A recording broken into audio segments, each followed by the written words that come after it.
Innal hamdalillah nahmaduhu wa nasta'inuhu wa nastaghfiruh. Allahumma shalli wa sallim wa barik ala nabiyyina Muhammad wa ala alihi wa ashabihi ajmain. Ikhwati fillah rahimakumullah, melanjutkan pembahasan fikih dari kitab Manhajus Salikin. Masih di halaman 30. Terakhir pembahasan kita di kesempatan pertemuan terakhir adalah zakatul asman, sedekatul asman. Ya, sedekah dari alat tukar atau barang berharga yaitu emas dan perak. Zakat dari emas dan perak dan yang semisalnya masuk di dalamnya adalah uang. Maka emas terkena kewajiban zakat kalau nisabnya mencapai berapa gram? Mas Riko? 85 gram.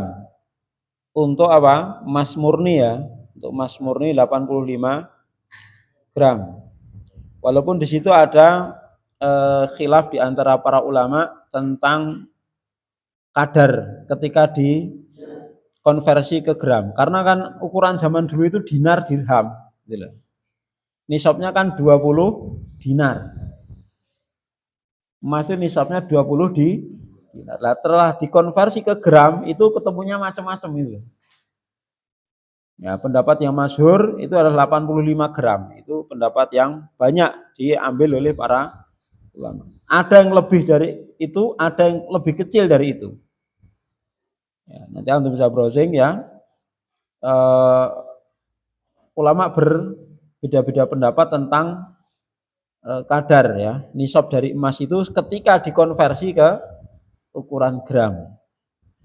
Namun yang tengah-tengah itu 85 gram untuk kadar emas murni. Adapun yang tidak murni maka nanti menyesuaikan apa?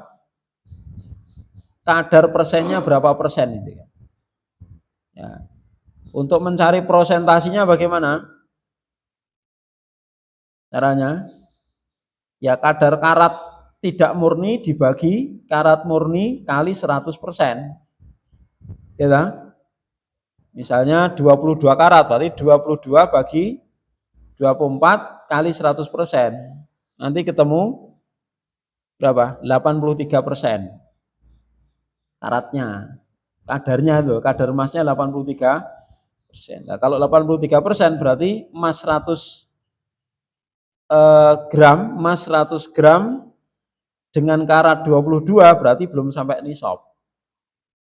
Nah, saya share di grup ya, untuk nisab karat berdasarkan apa? Nisab emas berdasarkan karatnya. Nisab emas 24 karat 85 gram.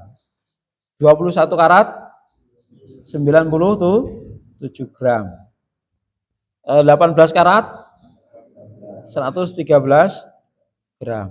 Nah, untuk mendapatkan angka tersebut sudah saya berikan contohnya tadi ya. Jadi angka 85 ya, 85 itu nisab, ini untuk mencari nisabnya, mencari nisab emas sesuai dengan kadar presentasi emas murninya. Itu berapa? Misalnya apa? Tadi saya berikan contoh yang berapa? Dan 21 karat. Ya, 21 karat. Caranya 85 dibagi 21 kali 24. Ketemunya 97. Ya, 97 gram. Artinya seseorang memiliki emas 21 karat itu kena wajib zakat kalau apa? Sudah mencapai 97 gram, bukan 85. Itu pendapat yang kuat seperti itu. Ya, karena apa? Yang wajib dizakati itu adalah ketika kadar emasnya emas murni 24 karat mencapai 85 gram. Seperti itu. Nah, kalau 18 ketemu 113, caranya bagaimana? 85 dibagi 18 kali 24. Coba antum hitung, apakah 113?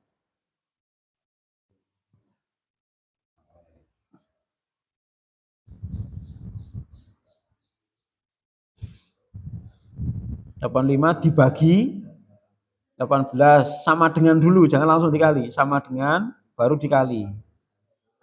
Kali 24. Iya, komanya dihilangkan 113. Karena itu semuanya kan pendekatan. Karena kan asalnya dinar gitu loh. Bukan gram. Nah, dari 20 dinar itu dikonversi ke gram ketemu berapa lah, itu berbeda-beda pendapat gitu. Ya masyhur 85 itu pendapat yang tengah-tengah. Ada yang 77 ada. Ada yang 97 ada itu. Ada yang 100 lebih juga ada. Jadi konversinya ke gram itu beda-beda. Sama-sama 24 karatnya. Jelas ya? Nah, kalau 20 karat bagaimana ya? Tinggal 80 dibagi 20 kali 24. Coba kalau 20 karat, nisabnya berapa?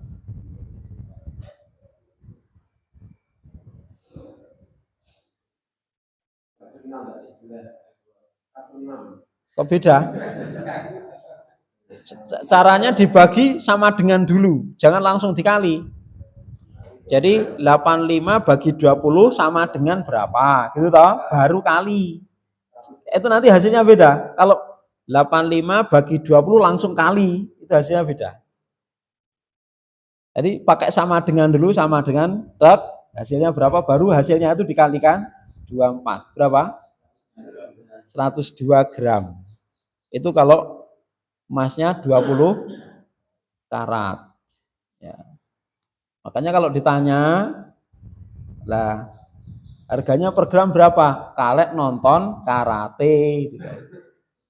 Kalian dileh nonton karate. Gitu.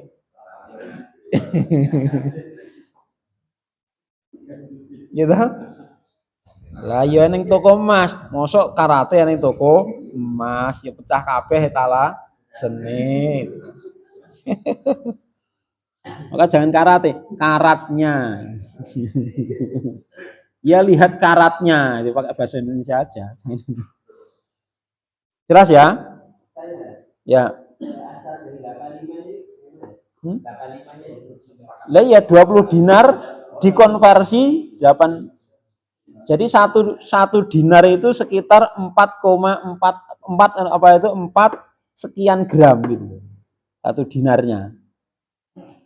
Sebagaimana zakat itu kan juga zakat fitri itu kan asalnya sok kan, soknya Nabi lah. Ketika dari sok dikonversi ke kilogram itu kan yang terjadi perselisihan kan di situ. Ya dah. Jadi satu sok versi yang ini ada 2,4 kilo, ada yang 2,5, ada yang 2,6, ada yang 2,7 digenapkan jadi 3 kilo, kayak gitu toh. Jadi seperti itu. Jadi kan asalnya kan takeran. Ketika takeran sudah sama aja lah. Sama-sama misalnya apa? Beras satu umplung ya kan. Ketika ditimbang itu beda-beda jenis berasnya. Tergantung jenis berasnya. Jelas? Ya. Seperti kapas. Kapas sekarung ya kan. Ya, sama-sama satu karungnya ditimbang bisa beda. Ya kan? Ya. Tapi kalau ditanya kapas sak ton kalau wesi sak ton abot ndi gitu kan. Berat mana Mas? Ya sama lah padha sak tone. Jangan ngomong ya abot wesi ini mosok wesi karo kapuk ya padha ora mungkin lah. Lah kan padha-padha sak ton gitu loh. Nek beda sak wesi sak truk karo kapuk sak truk abot ndi lah itu baru. Nek besi 1 ton sama kapuk 1 ton, berat mana? Ya sama lah padha-padha 1 tonnya. Jelas ya, nek banyak mana ya baru jelas menang kapasnya itu. Ya, jelas? Itu cara mengkonversi daripada emas yang tidak murni. Jadi dilihat apa? Kadar emasnya itu berapa persen. Dengan cara kalau 100% itu kan 24 ya. 24. Seperti itu. Sekarang masuk berikutnya. Zakat urudut tijarah paling bawah halaman 30 paling bawah.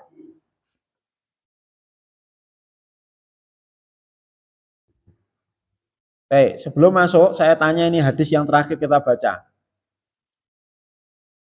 Amarona Rasulullah SAW ida kharastum fada'u sulusa fa'in lam tada'u sulusa fada'u rubu'a. Ya, itu maksudnya gimana kemarin? Coba Mas Irfanuddin coba jelaskan gimana maksudnya. Hadis terakhir yang kita baca. Ida kharastum fada'u as-sulusa fa in lam tada'u as-sulusa fada'u ar-rubu'a. Ayo, maksudnya apa? Baru hari Rabu kemarin, 1 minggu. Baru 1 pekan. Masih Mas Riko coba mau jelaskan. Boleh, Masya Allah ya, langsung masuk itu ya. Ayo kita dengarkan. Apabila mempunyai kebun kurma yang hasil taksirannya adalah contoh. Ya, terus. Lalu dikurangi seperempat atau sepertiganya. Seperempat 7,5. Nah, terus? Lalu dihitung dengan 5. Paham nggak yang lain? Belum. Yang kemarin nggak masuk paham nggak? Berarti penjelasannya belum. Nah, saya ingin yang menjelaskan antum. Ya. Coba, Mas Tri, menurut jenengan gimana ini?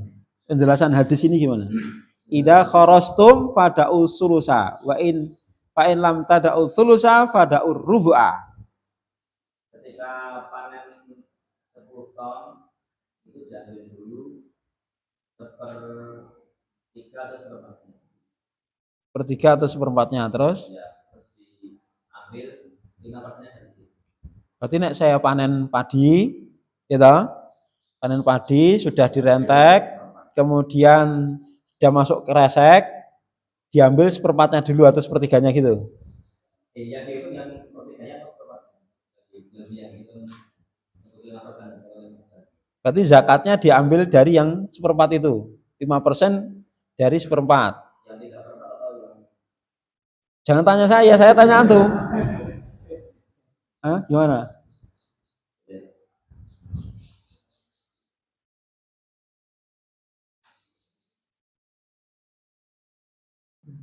Apa Mas Iwan? Coba gimana?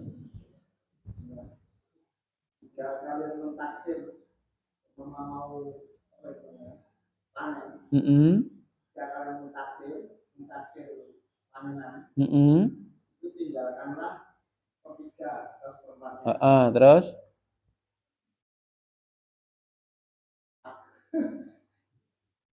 Terus? Siap, tinggalkan seperempat atau sepertiga, oke ya, terus?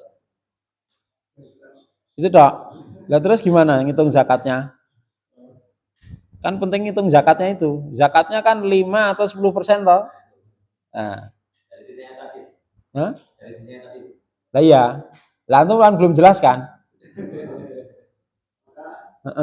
Hitung zakatnya dari sisanya yang sisa yang sudah diambil sepertiga atau seperempat. Berarti sisa berapa? 3/4. Jadi ngitungnya 5% atau 10% itu kali 3/4-nya itu. Bukan kali 100%-nya.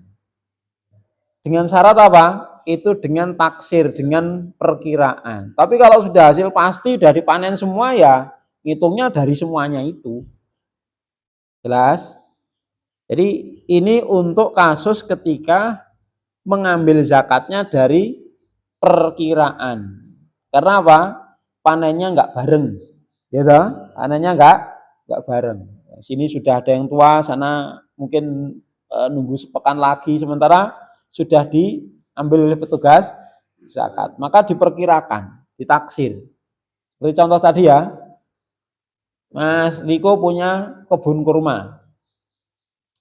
Setelah ditaksir per 1 panen musim ini biasanya itu 10 ton. Dengan kualitas panen seperti ini biasanya 10 ton. Dan itu pakai pengairan air hujan. Ya toh? Air hujan. Atau enggak pernah, pokoknya enggak ngairi. Itu pokoknya sama Allah itu yang ngasih. airnya gitu ya. Nah, gitu, nggak pernah ngairi. Berarti zakatnya berapa persen? 10%. 10% itu dari 10 ton atau berapa? Di apa? Diambil dulu sepertiga atau seperempat. Jadi paling banyak sepertiga, paling sedikit seperempat. Baik, kita ambil yang seperempat saja ya. Ya, berarti dari 10 ton ya, 10 ton. Kemarin contohnya 10 ton. Seperempatnya 10 ton berapa? 2,5 toh? Ya. Jadi seperempat kali 10 ton sama dengan 2,5 ton. Nah, 10 ini dikurangi 2,5 ton, tinggal berapa? 7,5 ton. Zakatnya berapa? 10% kali 7,5 ton. Berapa? 750 kg atau 7 kental setengah. Banyak ya? Banyak. Wah, muncah.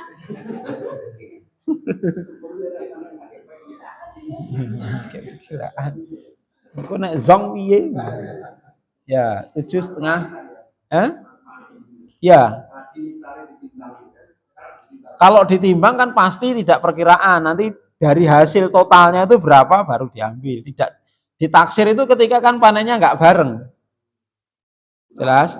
Tapi kalau dengan padi tadi ya direntek sekali terus hasilnya jelas 10 ton ya 10% atau 5% kali 10 ton. Bukan, tidak ada sepelengnya, tidak ada.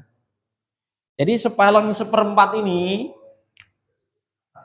itu ketika menentukan bobotnya itu dengan sistem taksir perkiraan. Kenapa? Karena panennya tidak bersamaan.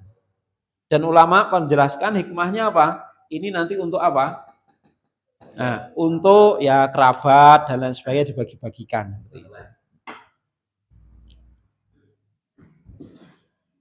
Jelas? Tapi kalau sudah dipanen sekali panen dan hasilnya jelas ya itu namanya tidak ditaksir, tidak dikhorostum gitu kan. Ya, itu sudah hasil pasti. Maka ngitungnya dari hasil pasti itu. 10% atau 5% dari hasil pasti. Itu maksud hadis idza kharastum fada'u asulusa fa illam tada'u sulusa. Kalau apa itu sepertiga kebanyakan ya seperempat aja lah gitu ya. Ya, seperempat. Ya. Gimana? Lah, ini tadi berarti kan kalau di khorostum ini kan berarti kan belum panen gitu loh. Iya dah? Berarti ya ketika ditaksir itu dibayar zakatnya. Lah kalau nanti bayar zakatnya masih di akhir panen ya sudah berarti kan tidak ditaksir. Nanti kan ketahuan bobotnya semua total berapa. Jelas? Jadi ketika panen itu, ketika apa? Ketika panen kalau itu total. Atau ketika tidak total berarti ketika khorostum itu, ketika apa? Kalian mentaksir tadi. Jelas? Otomatis kan namanya ditaksir kan belum panen. Panennya baru sebagian. Dan kurma biasanya seperti itu, nggak mungkin bareng, nggak mungkin. Ya, kalau padi masih mungkin ya toh. Sing ijo-ijo lah engko anggere diselap ya dadi beras. Ya. Nggih.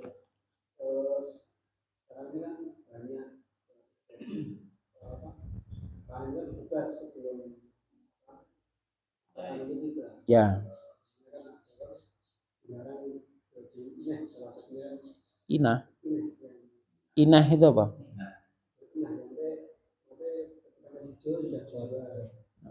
Ijon ya bahasa kita ijon ya. Ya, jadi gini, nebas itu ada dua versi. Nebas ketika sudah saatnya panen dan nebas ketika belum saatnya panen. Agak jebul wis ditawake. Itu namanya ijon. Tapi kalau memang sudah saatnya panen, terus yang punya padi ini wegah menagani sendiri, ditawarkan ke pedagang dengan sistem tebas, maka tidak apa-apa. Kenapa? Pedagang itu punya ilmunya. ya kan? Dia punya sampling ya kan, ngeceknya, dikelilingi, oh ini jarak tanamnya berapa, dihitung per batang ini, ya berapa pohon itu, terus mengambil sampling per malainya itu berapa, ya kan? Oh per malainya 200, dihitung sing gabuk piro, itu kan sampai gitu, ya kan?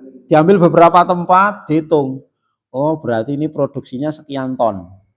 Dari kalkulasi, oh berarti kasih sepeleng sekian, ya kasih sepeleng sekian, misalnya 500 kilo atau 1 ton sepelengnya, berarti angka maksimal tebasan sekian. Itu pakai hitung-hitungan, nggak ngawur, ya kan? Ya, maka seperti itu tidak apa-apa. Tapi ketika nebasnya itu belum saatnya panen, lah itu yang tidak boleh karena ada gorornya. Jelas? Ya. Karena di situ bisa jadi nanti apa? Enggak panen. Tapi kalau sudah memang saatnya panen kan deal harga bayar langsung di-rate kan selesai. Hasilnya jelas. Jelas ya? Seperti itu. Maka itu namanya termasuk khorostum tadi, mentaksir ya kan. Mentaksir. Sehingga nanti ketika itu bagaimana zakatnya ya kan. Nah, zakatnya apakah harus berupa gabah karena kan sudah dijual, maka bisa ditakwim, dikonversi ke nilai. Gabah itu per kilo berapa gitu ya. Nah, nanti kalau misalnya oh ternyata ditebas dengan harga misalnya laku 5 juta misalnya. Sementara gabah itu berapa per kilo sekarang? 7.000 misalnya ya, 7.000. Nah, 7.000 itu untuk mencapai 750 itu berapa kental? Artinya sudah kena nisab gitu loh, 1 ton ya.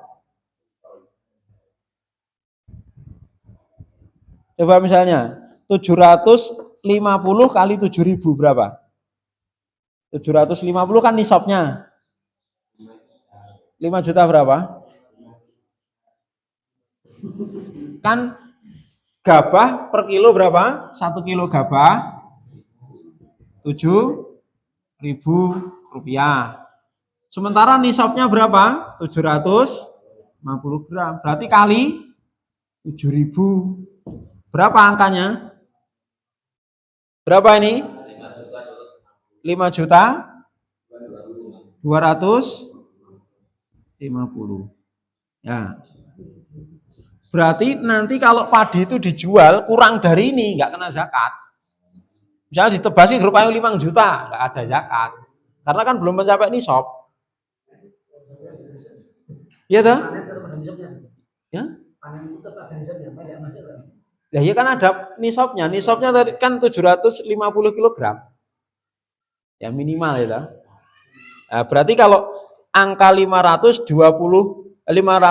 juta 250 ya. 5 juta 250 benar?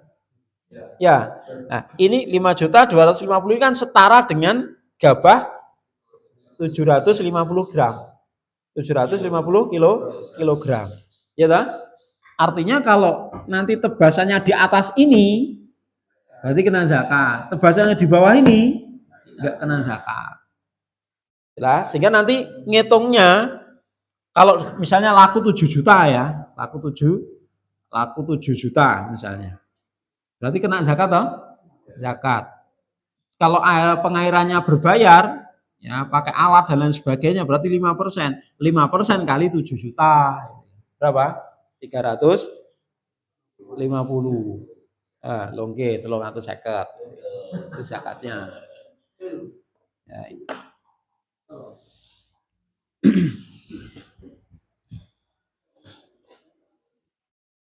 Cukup ya, lanjut.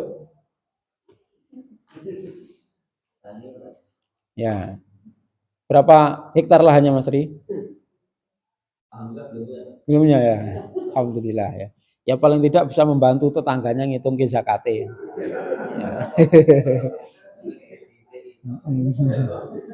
Nanti langsung survei yang lahannya luas-luas gitu. Zakat tak bantu hitung ke. Nanti sekian persen jasanya.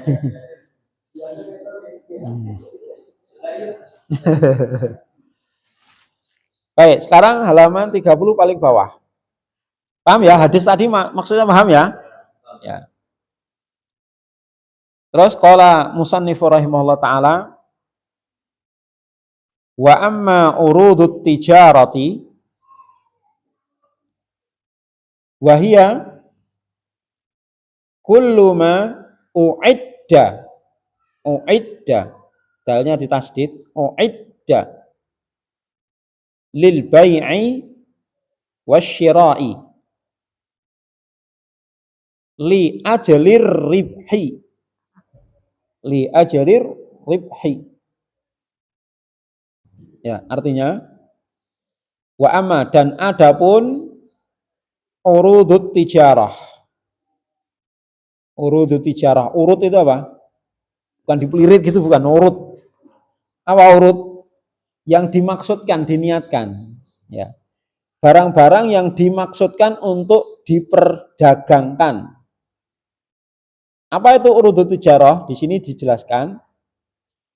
Jadi urut itu artinya dimaksudkan, diniatkan. Ya. Tijarah dari perdagangan. Jadi barang-barang yang diniatkan untuk diperjualbelikan, untuk mencari keuntungan. Wahia dia siapa? Urudut tijarah itu adalah kulluma, semua apa saja, semua barang uiddah yang dipersiapkan, diniatkan lil bai'i wasyira, untuk dijual dan diperjual dan belikan. Baik itu menjual, syira itu membeli. Jadi diperjual belikan li ajalir ribhi, untuk mencari keuntungan. Ini ada catatan untuk mencari keuntungan. Nah, kalau diperjualbelikan tapi nggak diniatkan untuk nyari keuntungan, bukan tijarah. Jelas? Ya dah? Paham ini? Contohnya antum punya mobil mahal, harganya mungkin sampai 300-400 juta. Tapi itu mobil sehari-hari antum pakai. Jadi pokoknya dijual karena butuh duit. Itu kan diniatkan untuk dijual toh, tapi kan bukan untuk nyari keuntungan. Karena butuh. Sehingga bukan masuk urudut tijarah. Sehingga tidak ada kewajiban zakat meskipun laku 300 juta. Jelas? Beda. Kalau magang seperti kemarin, magang itu makai sambil dagang. Misalnya saya punya mobil ya, pula harga 50 juta, dah. Kita masuk ini kan, ambil diniatkan dipakai-pakai dulu, nanti kalau ada orang bateni, lepas. Itu kan diniatkan untuk diambil keuntungannya. Maka kalau sudah nisab, 50 juta kan belum nisab. Gitu. Kalau sudah nisab dan haul kena zakat. Ngerti nggih? Ya. Jadi catatannya ini, semua yang diniatkan untuk diperjualbelikan untuk mencari keuntungan. Berarti nek kapling gimana? Orang bisnis kapling masuk kalau dia niatkan untuk diperjualbelikan untuk nyari untung. Tapi kalau hanya untuk sekedar tabungan, enggak. Daripada disimpan uang nanti terjadi inflasi, udah belikan tanah saja. Ya kan? Tanah kan nanti harganya naik ngikuti nilai mata uang, gitu. Gitu. Walaupun ya ternyata tidak mesti ya kan. Kadang pada satu kondisi juga ternyata susah jualnya. Ya, akhirnya orang sekarang pindah ke emas. Investasi tanah jualnya susah gitu kan. Akhirnya investasinya emas, lomba-lomba beli emas. Akhirnya emas melambung. Ya, mesti nanti ya Pak ada suatu titik mungkin harganya akan turun gitu kan. Itu ya, itu definisi urudut tijarah, paham ya? Jadi semua barang sampai rumah misalnya, rumah yang ditempati, dia beli 200 juta. Dipermak sedemikian lupa ya kan, direnovasi, kemudian sambil ditempati sambil ditawarkan. Pokoknya kalau sudah untung dia lepas. Jadi kan dia menjual itu karena faktor keuntungan, maka dia kena zakat. Per tahunnya kena zakat. Jelas? Itu kalau diniatkan untuk mencari keuntungan. Tapi kalau hanya ditempati, pokoknya ditempati aja lah, nggak mikir dijual. Perkara nanti kalau ada orang yang bateni dilepas itu kan tidak diniatkan dari awal. Karena niatnya nggak dijual, dipakai. Jelas, walaupun harganya miliaran nggak kena zakat karena niatnya untuk dipakai, tidak diniatkan untuk diperjualbelikan. Nah, kalau misalnya diperjualbelikan tapi nggak nyari untung. Ada nggak orang jual beli nggak nyari untung? Ya sosial misalnya ya. Ya pokoknya ini nggak nyari untung sama sekali. Ini murni sosial. Bahkan kalau nggak mampu pun silahkan ngambil. Gitu. Maka seperti itu juga tidak termasuk urudud tijarah. Karena apa? Tidak ada unsur nyari meskipun dia kulak, kemudian dia jual lagi, kulak dia jual lagi, tapi tidak nyari keuntungan. Jelas? Jadi hanya untuk membantu saja saudara-saudaranya. Dan ini sosial. Kulak 50 jual 50, kulak 100 jual 100. Nggak untung lah itu, malah rugi lah itu transportasinya. Ya, malah rugi. Maka nggak kena zakat kayak seperti itu. Karena apa? Dikatakan zakat itu kan harta itu ada kemungkinan untuk berkembang, gitu kan. Ada kemungkinan untuk berkembang. Terus itu definisi urudut tijarah. Sehingga semua objek barang yang ilahnya sama diniatkan untuk diperjualbelikan, kemudian mencari keuntungan, masuk urudut tijarah. Apapun itu. Baju juga masuk, Mas.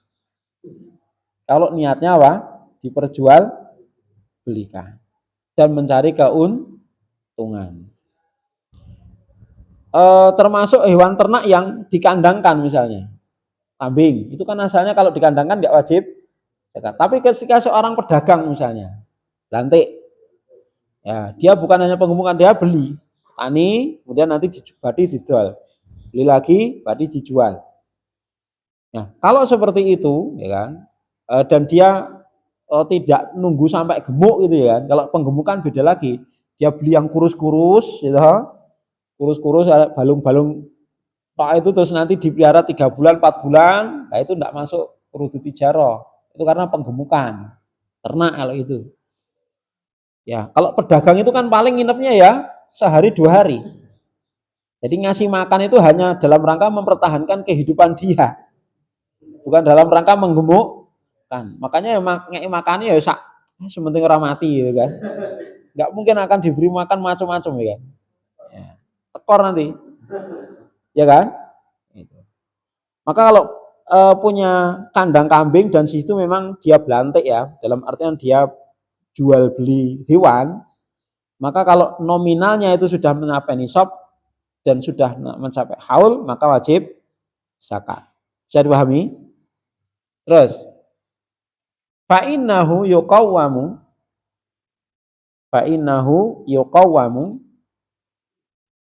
idza halal haulu bil ahadhi, goknya ditasdid bil ahadhi lil masakini karena jamak taksir min dahabin wa fiddatin wa yajibu fiha rubu'ul usyri.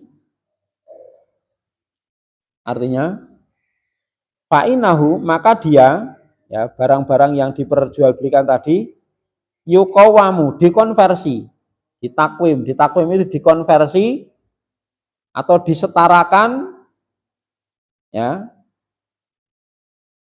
idza halal haul, ketika sudah mencapai haul 1 tahun bil ahadhi, dengan yang paling menguntungkan, bil ahadhi lil masakin, dengan yang paling menguntungkan bagi fakir miskin,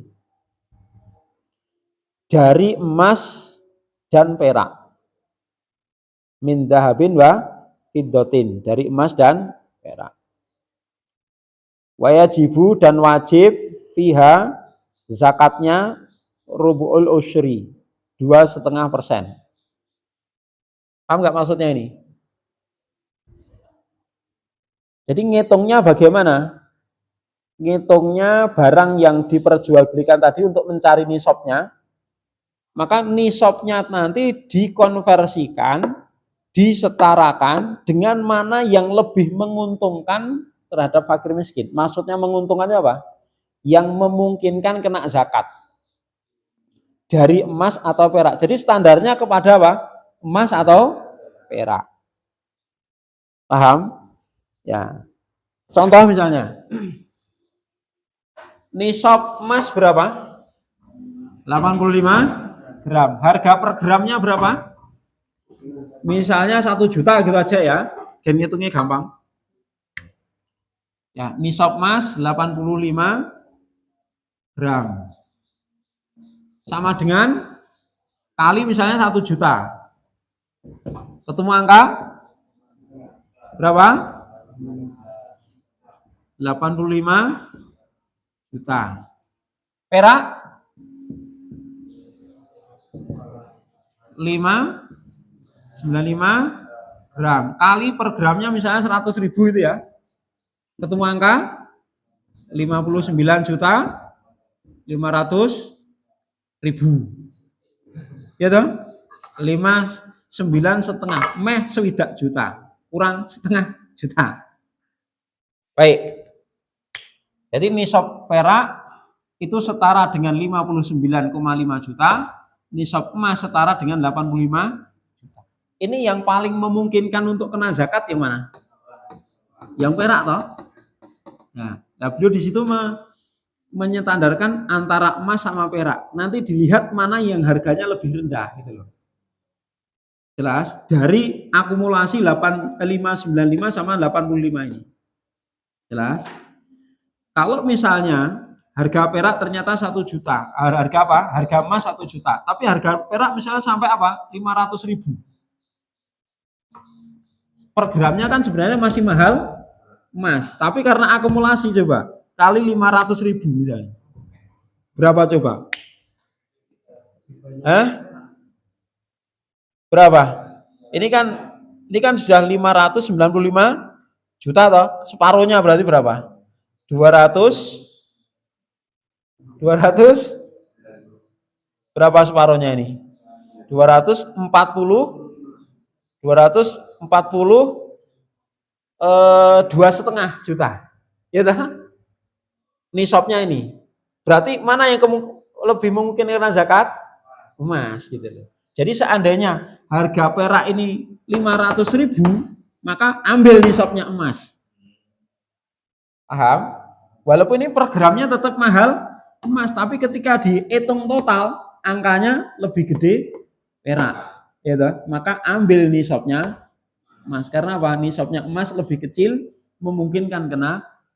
Artinya standarnya gini loh, urudut tijarah nanti dikonversi ke perak atau ke emas, gitu ya. Maka ambil dari akumulasi keduanya mana yang lebih rendah. Itu kalau versinya beliau. Versi dia. Ya, karena apa? Yang lebih menguntungkan bagi fakir miskin. Cuman jumhur mengatakan tetap kepada emas. Kenapa? Karena satu, emas itu harganya lebih stabil. Dua, itu sebagai standar ekonomi. Orang itu dikatakan kaya ya ketika punya emas gitu kan. Ya, seperti itu. Dan realitanya tetap nisabnya nanti apa? Lebih tinggi emas ya. Itu. Maka yang dijadikan standar ini dikonversikan kepada emas. Meskipun tidak menguntungkan bagi fuqara wal masakin. Jadi jumhur mengatakan dikonversi kepada emas dan perak, dikonversi kepada emas karena harga emas ini lebih stabil, kemudian bisa menjadi standar kaya atau tidak. Status ekonomi itu standarnya di emas, bukan di perak. Sementara zakat itu diambil dari kelompok yang kaya, diberikan kepada yang miskin. Jelas? Meskipun tidak menguntungkan pihak. Kalau misalnya ini milih yang emas, berarti yang uang 70 juta belum kena zakat. Tapi kalau milih perak, 70 juta sudah kena zakat. Paham? Maka yang lebih menguntungkan, kalau saya sadi, pokoknya bisa emas, bisa perak, mana yang lebih menguntungkan. Jelas? Seperti itu. Jadi khilafnya di situ. Nah, kita ambil pendapat jumhur apa? Dikonversikan ke emas ya. Nah, sehingga misalnya emas sekarang harganya berapa? Misalnya 1 juta katakanlah. Berarti kita ambil nisabnya 85 juta. Jadi ketika barang-barang itu ya sudah mencapai 1 tahun, sudah mencapai 1 tahun, ya. Misalnya kulaan, dia modal awal untuk ngisi tokonya itu 100 juta. 100 juta. Maka nanti dari 100 juta ini dihitung lagi. Setelah dihitung di akhir tahun ternyata setelah 1 tahun menjadi nilainya 120 juta. Kan mesti ada nambah barang ini dan itu lah. Maka nanti dihitung itu. 2,5% kali 120 juta. Bukan dari 100 juta modal awal.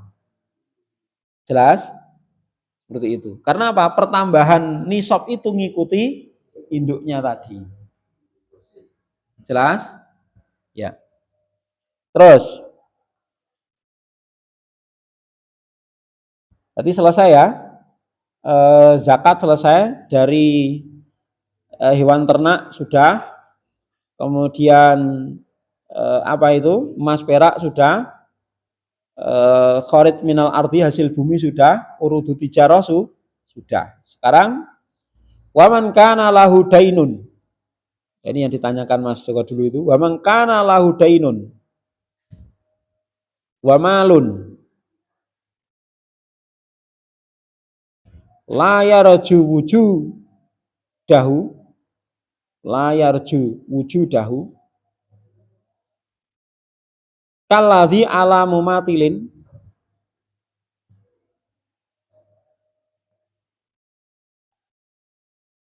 au muksirin la wafa'alahu fala zakata fihi. Fala zakata fihi. Wa illa fa fihi zakatu. Wa illa fa fihi zakatu. Baik. Waman kana, siapapun lahu yang memiliki dainun, piutang. Jadi apa? Punya uang dipinjam orang, itu namanya lahu dainun. Nanti ada alaihi dainun. Nah, alaihi dainun dia punya utang. Ini lahu dainun berarti apa? Dia punya piutang. Artinya punya uang diutang orang dan sudah sampai nisab dan haul. Wa malun atau punya harta yang layarju, dia tidak bisa berharap lagi wujudahu, ya kan, untuk terwujudnya, terrealisasi hartanya tadi. Contohnya apa? Kalabi seperti harta yang ala mumatil, di bawah mumatil. Apa mumatil itu? Orang yang suka nunda-nunda bayar utang. Mampu, tapi awal bayar utang awal itu. Contohnya muatil apa? Dia punya utang, enggak bayar utang malah beli mobil, gitu. Dia punya utang, enggak segera bayar utang malah nggih dandani omah, gitu kan. Itu namanya muatil. Dan itu dosa besar. Ya. Au muksirin. Muksirin itu memang enggak mampu. Dia niatnya bayar, cuman reneng sing bayar. Paham? Itu muksir namanya, orang yang kesusahan. La wafa'alahu. Tidak mungkin untuk membayar dari tanggungannya tadi. Tidak mungkin untuk membayar atau mewujudkan utangnya tadi, melunasi utangnya tadi. Maka fala zakat fihi, tidak ada kewajiban zakat. Itu Mas Joko. Terjawab ya? Ya, jadi misalnya si A punya uang 100 juta. Tapi diutang orang. Sudah sekian tahun ditagih ya, malah ngilang. Jadi sekti banget, mamane enek golek reneng gitu kan. Padahal ngerti nyang omah itu kan.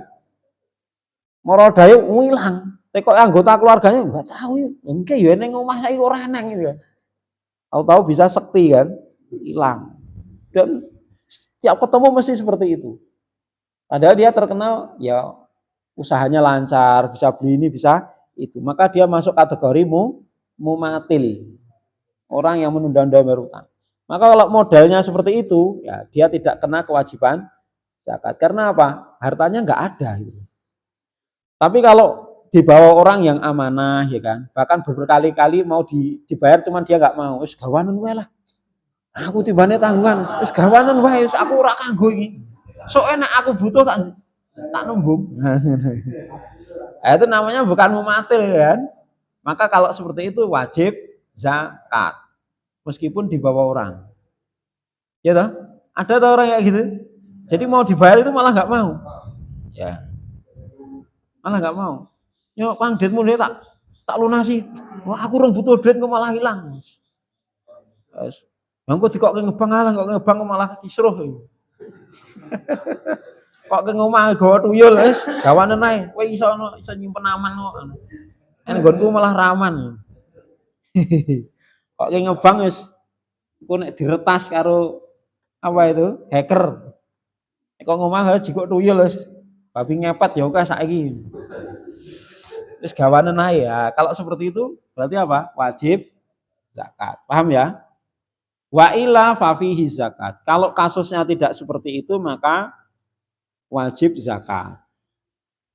Terus kita selesaikan sekalian. Wa yajibul ikhraju min wasatil mali. Wa yajibul ikhraju min wasatil mali.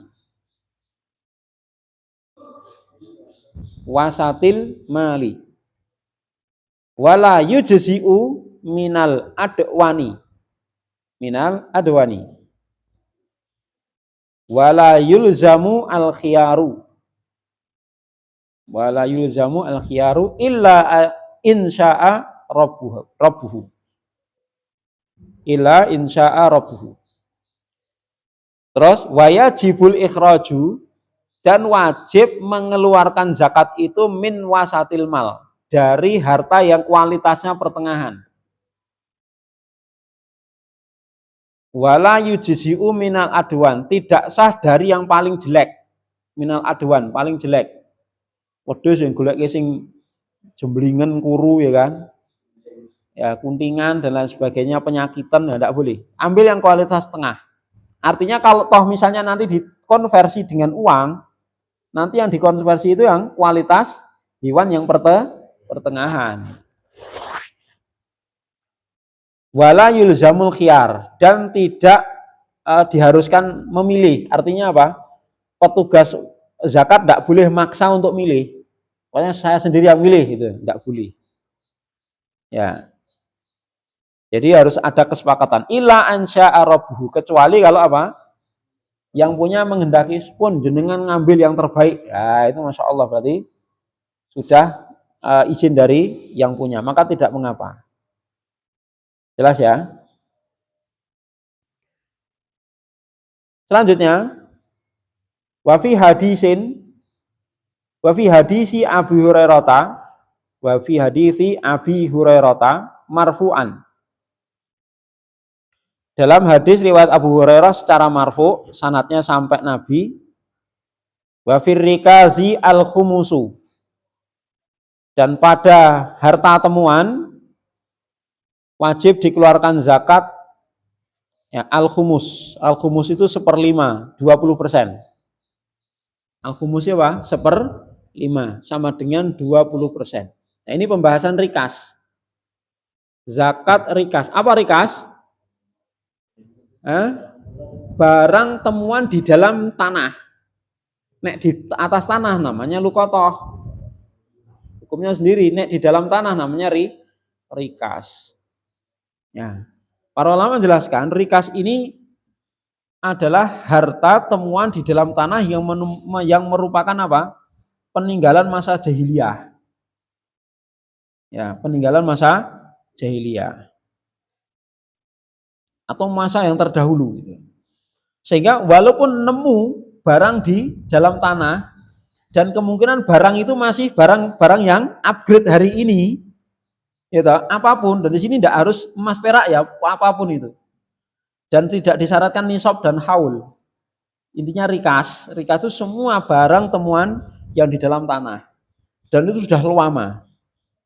Tapi kalau misalnya apa, ditemukan misalnya perhiasan tertulis tahunnya 2020, berarti kan akeh wae itu ya. Cuman sama yang nyimpen mungkin nyimpennya di dalam tanah biar aman. Nek maling mesti kan jujuke mesti omah gitu kan. Jarang maling jujuke kebon itu jarang. Ya toh? Kecuali maling duren. Jujuke kebon. Ini wedhus jujuke kebon.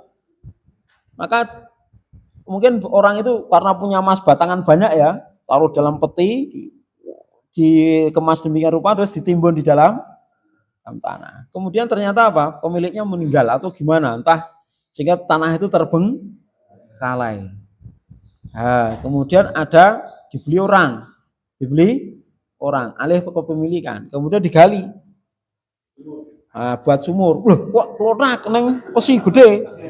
Digali, oh harta karun gitu ya. Tapi kok tertulis baru 2015, berarti bukan rikas itu. Harus dicari ini diruntut pemiliknya siapa. Iya, karena baru, belum termasuk rikas. Rikas itu kalau udah lama. Misalnya tahun 80-an, 70-an itu ya. Itu ya nggak mungkin lagi dicari pemiliknya. Itu baru dihukumi rikas. Jelas? Itu. Maka dihukumi rikas itu kalau udah nggak mungkin dicari lagi pemiliknya. Nah, baru ketika itu apa? Nggak usah dihitung nisabnya. Udah dinilai saja. Misalnya harganya 100.000, ya wes 20.000 zakate. 1 juta berarti 200.000. Nilai 10 juta 2 juta. Oke men. Nah kan itu 8 juta. Orang apa-apa itu 8 juta kan ya elok itu. Oke men ya. Lah apa tak PEW, sing zakati aku. Apa ya ora apa-apa, separuh-separuh ku sing zakat aku, sing separuh kowe. Ya kan lumayan toh? Ya, jadi 5 juta enggak apa-apa. Saya dapat 5 juta enggak apa-apa. Nanti saya zakat 2 juta. Isi itu telung. Ya, selesai. Ya, berikutnya pembahasan zakatul fitr insyaallah. Sallallahu Nabi Muhammad. Alhamdulillah. Subhanakallahumma wa bihamdika asyhadu an la ilaha illa anta astaghfiruka wa atubu ilaik. Assalamualaikum warahmatullahi wabarakatuh.